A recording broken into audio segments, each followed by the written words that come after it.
ساتھ ناظرین تین شخصیات موجود ہیں جو یقیناً کسی تعارف کی محتاج نہیں ہیں اور آج ان سے گفتگو بہت ڈیٹیل ہوگی. آپ نے ہمارے ساتھ رہنا ہے کیونکہ بہت سی باتیں آج آپ کو انتہائی نہیں پتہ چلیں گی دیا کرتا ہے. اچھا اب آتے ہیں ذرا تھوڑا سا اسپیسیفک کر کے بات کرتے ہیں تاکہ لوگوں کو یہ بھی سمجھ میں آئے بات.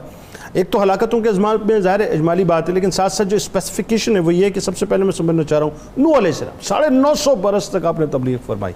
ہود علیہ السلام جن کی قوم کو قوم عاد کہا جاتا ہے 200 فیٹس کے مطلب ان کے قد طاقت پر بڑا زام.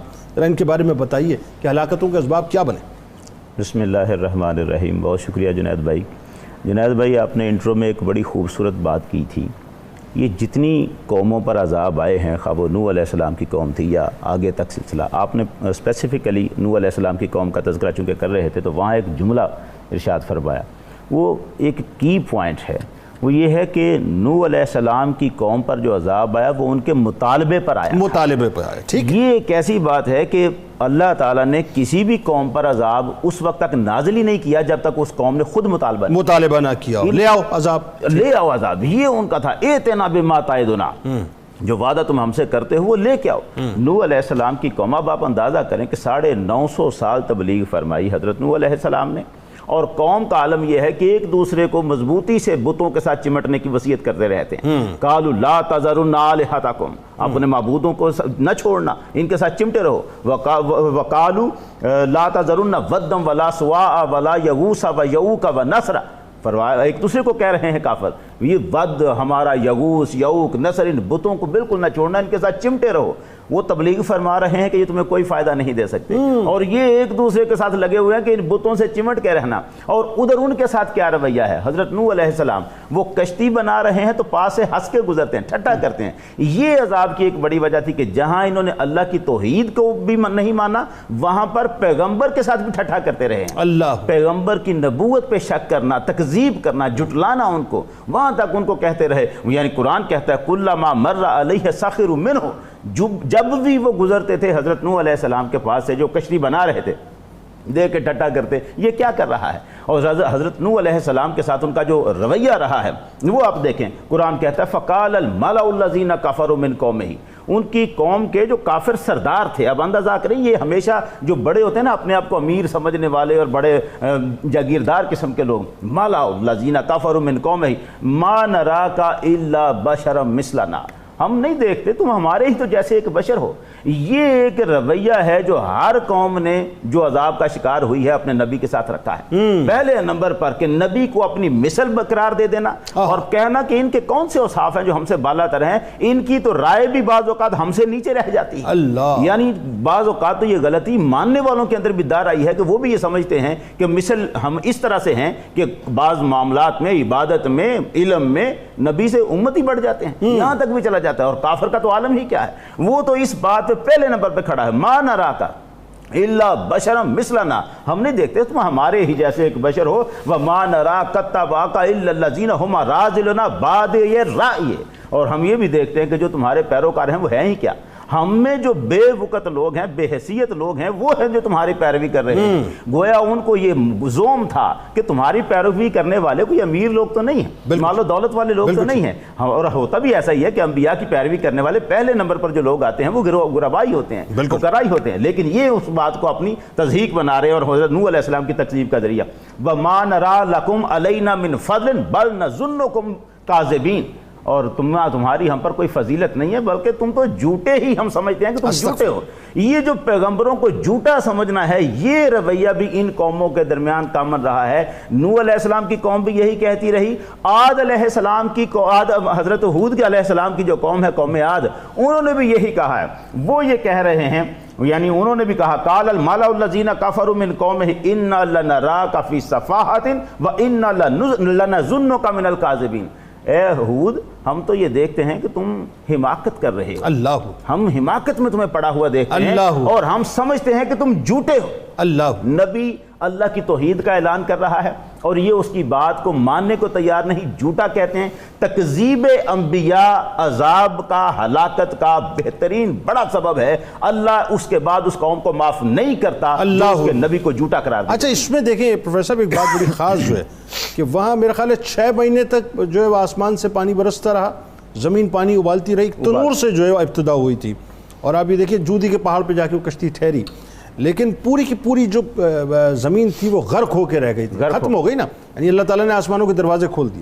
یہاں جو خاص بات ہے ہود علیہ السلام کی قوم کے حوالے سے، جسے ہم قوم عاد کہتے ہیں، میں ایک بات میں دیکھ رہا تھا کہ اس زمانے میں ٹیکنالوجی نہیں تھی، ڈاکٹر صاحب ٹیکنالوجی نہیں تھی، لیکن آپ یہ دیکھیں آج بھی اگر تبوک سے پہلے وہ اگر آپ پہاڑ جا کر دیکھیں تو آپ انگشت بدندہ رہ جاتے ہیں کہ انہوں نے کس طرح سے، یعنی گرمیوں کے گھر الگ، سردیوں کے گھر الگ، کتنا ریفائن، کتنا جدید نظام اس زمانے میں ہوگا اور کتنی طاقت اللہ نے دی۔ بلکہ یہاں تو یہ بھی دیکھیں کہ صرف یہ گھر جو بنانے والا معاملہ ہے وہ صرف لطف اندوز ہونے کے لیے اونچے اونچے ٹیلوں پر اپنے مکانات بنا کے رکھتے ہیں، یعنی ان میں رہنا نہیں، ضرورت نہیں ہے ان کی۔ یہ بات ان کو کہی ہے حضرت ہود علیہ السلام نے، اتبنون بکل ریء آیۃ تعبثون، جہاں کوئی اونچا جگہ دیکھتے ہو، ٹیلا دیکھتے ہو، وہاں کھیل کود کے لیے، ایک انجوائے کرنے کے لیے تم اپنا ایک مکان بنا لیتے ہو، وَتَتَّخِذُونَ مَصَانِعَ لَعَلَّكُمْ تَخْلُدُونَ، اور تم گھر اس توقع پر بنا رہے ہو گویا کہ ہمیشہ تم نے اس میں رہنا ہے۔ یہ ان کا رویہ جو تھا وہ بنایا ہوا، تَنْحِتُونَ الْجِبَالَ بُيُوتًا، تم نے پہاڑوں میں اپنے گھر بنا لیے ہیں۔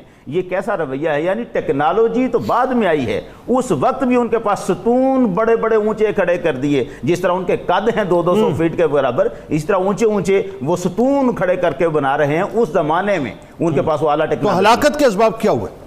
اب یہاں قرآن مجید ان کا تعارف دیتا ہے، تِلْکَ عَادٌ جَہَدُوا بِآیَاتِ رَبِّهِمْ وَعَصَوْا رَسُولَهُ وَاتَّبَعُوا أَمْرَ كُلِّ جَبَّارٍ عَنِیدٍ۔ تین وجوہات مین قرآن نے بیان کی۔ اچھا وہ کیا؟ قرآن مجید کہتا ہے سب سے پہلی بات یہ ہے کہ انہوں نے اپنے رب کی نشانیوں کو جھٹلا دیا۔ ٹھیک، جو نشانیاں بھی پیغمبر بیان کرتے ہیں یہ ان کو اللہ کی نشانیاں ہی نہیں مانتے، اور خود نشانیاں نظر آتی ہیں توحید پر ایمان نہیں لاتے۔ وَعَصَوْا رُسُولَهُ، اور اللہ کے رسولوں کی نافرمانی کرتے ہیں، ٹھیک، حکم دے رہے ہیں رسول اور نہیں مانتے۔ وہ جو مین وجہ قرآن بتاتا ہے، وَاتَّبَعُوا أَمْرَ كُلِّ جَبَّارٍ عَنِیدٍ، ہر ظالم ہٹ درم کا حکم ماننا۔ یہ حکم ماننے کا دراصل مطلب یہ ہے کہ ایک رویہ ایسا اپنا کے رکھا ہوا ہے جس میں ظلم پایا جاتا ہے، ہٹ درمی پائی جاتی ہے۔ وہ لگے ہی اس کام پر ہوئے ہیں کہ دوسروں پر ظلم کرنا ہے اور اپنی ضد سے نہیں ہٹنا۔ یہ جو مین تین اسباب بتاتا ہے قرآن، ان کی وجہ سے عذاب۔ بالکل ٹھیک ہے۔ کالر کو شامل پروفیسر صاحب، حضرت موسیٰ علیہ السلام، کیونکہ ظاہر اور بہت سے تذکار ہیں لیکن اس وقت وقت نہیں ہے کہ ان کا ذکر کیا جائے اور مزید قوموں کا، لیکن حضرت موسیٰ علیہ السلام کی قوم یعنی فرعونیوں پہ جو عذاب ہے، ذرا وہ بتائیے ہلاکت کے اسباب کیا بنے؟ جی جنید بھائی، ایک بات آپ نے بار بار ایک جملہ اٹھایا ہے اور بڑا خوبصورت، اور یہ بات بڑی یعنی ایک قابل تسکین ہے کہ آپ اس کو پچھلی قوموں کے ساتھ جوڑ کے آپ نے جو بیان کر دیا، یہ بڑا زبردست جو آپ کہہ رہے ہیں نا، میرا جسم میری مرضی والا جو معاملہ ہے، اور اس کو آپ نے قوم سمود کے ساتھ بھی اٹیچ کیا۔ جی بالکل، قوم لوط یہ ایگزیکٹلی ایسا ہے۔ یہ شعیب علیہ السلام کی قوم بھی یہی کہتی ہے، یعنی شعیب علیہ السلام کی قوم نے تو باقاعدہ یہ لفظ کہے ہیں، یا شعیب اصلاتک تامرک ان نترک ما یعبد آباؤنا او ان نفعل فی اموالنا ما نشاء۔ یہ جو ان کے لفظوں میں کہتے ہیں، اے شعیب کیا تمہاری نماز تمہیں یہ حکم دیتی ہے کہ تم ہمیں یہ کہو کہ ہم ان کی پوجا کو چھوڑ دیں جو ہمارے آباء و اجداد پوجا کرتے تھے، او ان نفعل فی اموالنا ما نشاء، یا ہم اپنے مال میں اپنی مرضی استعمال کرنا چھوڑ دیں، ہمارا مال ہے ہماری مرضی۔ یہ جو فکرہ ان کا تھا کہ ہمارا مال ہے ہماری مرضی، یہاں سے یہ بالکل کنیکٹڈ ہے۔ جب مال تمہیں اللہ نے دیا ہے تو مرضی بھی اللہ کی چلے گی، جسم اللہ نے دیا ہے تو مرضی بھی اللہ کی بالکل چلے گی۔ اب یہاں پر جو معاملہ ہے فرعون کی جو قوم ہے اور اس پر جو عذاب آ رہا ہے، یہ بات اللہ تعالیٰ فوراً ہی عذاب کسی قوم پر نازل نہیں کر دیتا، پہلے اسے سمجھنے کا موقع دیتا ہے، بالکل ٹھیک، سمجھنے کا موقع دیتا ہے۔ فرعونیوں پر جو عذاب آیا ہے کہ انہیں سمندر میں غرق کر دیا گیا، یہ یکدم نہیں ہوا، بالکل ایسا، اس سے پہلے ان کو بار بار جھنجھوڑا گیا، تنبیہ کی گئی۔ مثلا قرآن مجید میں سورہ اعراف میں ان عذابوں کی تفصیل بیان ہوئی ہے۔ ایک تو 5 عذاب ایک آیت نے الگ سے اکٹھے بیان کر دیے، مگر اس سے بھی پہلے ان کو ایک قحط میں مبتلا کیا گیا۔ وَلَقَدْ أَخَذْنَا آلَ فِرْعَوْنَ بِالسِّنِينَ وَنَقْدٍ مِّنَ الثَّمَرَاتِ لَعَلَّهُمْ يَذَّكَّرُونَ۔ قرآن کہتا ہے ہم نے اسے کئی سال قحط میں مبتلا کر کے رکھا، اور نقص ثمرات یعنی ان کی نعمتیں چھین کر بھی ان کو، تاکہ یہ نصیحت پکڑ لیں۔ اب فرعونیوں نے اس سے بھی نصیحتیں نہیں پکڑی، بلکہ انہوں نے الٹا موسیٰ علیہ السلام سے کہا تمہاری نحوست ہے اور تمہارے ماننے والوں کی نحوست ہے جس میں ہم مبتلا ہو رہے ہیں۔ اور اس کے بعد پھر جب ان کو خوشحالی کا وقت آیا تو اب انہوں نے کہا یہ ہمارے سبب سے ہے، یہ خوشحالی ہماری وجہ سے ہے، اور جو مشکل آ رہی ہے یہ تمہاری وجہ سے۔ بالکل صحیح بات۔ اس کے بعد پھر اللہ نے پھر جھنجھوڑنے کے لیے جب ان پر قرآن مجید نے پھر وہ عذابوں کا 5 عذابوں کا جو تذکرہ کیا ہے، فَأَرْسَلْنَا عَلَيْهِمُ الطُّوفَانَ وَالْجَرَادَ وَالْقُمَّلَ وَالضَّفَادِعَ وَالدَّمَ آیات مفصلات، یعنی ہم نے الگ الگ کر کے یہ نشانیاں بیان کی ہیں۔ 5 طوفان آئے، ٹڈی دل کے لشکر ان کے اوپر آئے، مینڈکوں کے لشکر آ گئے ان کے اوپر، خون کا عذاب ان کے اوپر آیا، جوؤں کا عذاب ان کے اوپر آیا، اور اب یہ سارے عذاب آپ اندازہ کریں، خون کا عذاب جو تھا یہ تو انتہائی اس کا پانی کے کنویں خون میں تبدیل ہو گئے۔ جس برتن میں وہ پانی کو لے کے پینا چاہتے، برتن تک کے اندر پانی اس وقت ٹھیک ہوتا، پینے لگتے خون بن جاتا۔ یہاں تک ہوتا کہ وہ جب فرعون کو جا کر کہا تو فرعون نے کہا موسیٰ علیہ السلام جو ہے انہوں نے نظر بندی کر دی ہے، تو کہتے ہیں نظر بندی نہیں ہے، ایک کام کرو کہ جو بنی اسرائیلیوں کا کٹورا اس سے پانی پیو۔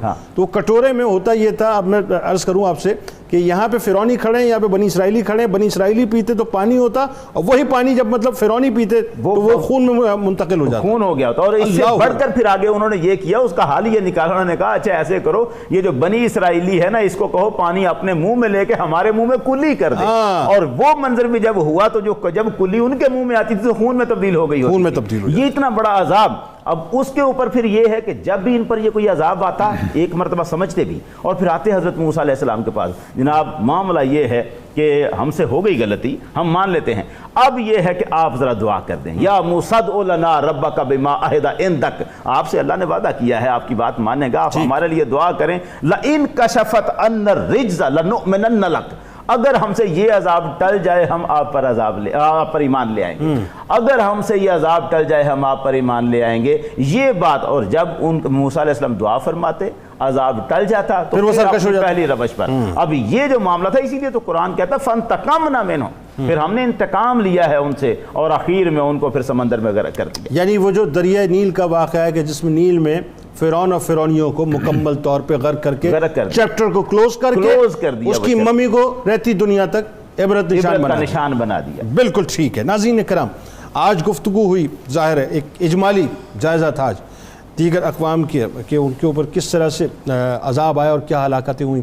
میں انتہائی شکر گزار ہوں آپ تینوں احباب کا کہ آپ تشریف لائے، اور اللہ تعالیٰ اس گفتگو کو ہمارے لیے سبق آموز بھی بنائے اور ہم اس سے بہت کچھ سیکھیں۔